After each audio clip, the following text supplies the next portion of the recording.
మీరు భజన చేయటకు వచ్చినా లేక బానిసల కొనుటకు వచ్చినా? అసలు నువ్వెవరు? నేను బానిస అమ్ముటకు వచ్చినయ్యా. సరే, నువ్వు అమ్మడానికి వచ్చావు.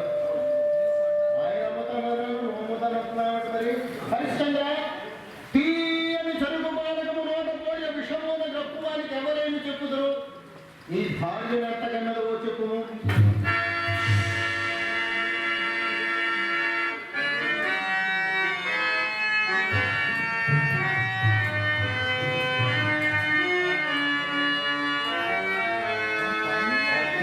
నక్షత్రేశ్వర,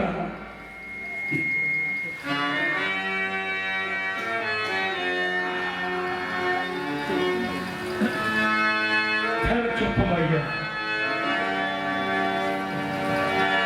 అప్పుడు నేను చెప్పదయ్యా.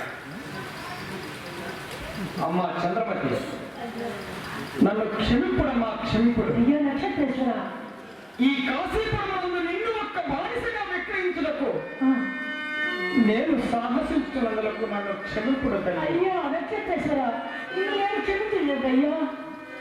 అమ్మల్ని మీరు క్షమించలేదు. మా కొరకు మీరు ఈ పాత్ర పడుతున్న ఈ ఎడలలో ఈ ఘోరాలయంలో నడువులేక నచ్చుతుంది కదయ్యా.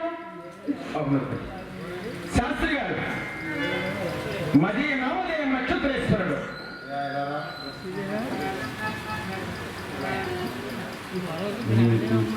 బ్రాహ్మణుడు, మేము బ్రాహ్మణుడు. చాలా రోజులు బట్టి భోజనం వేడుకున్నావు.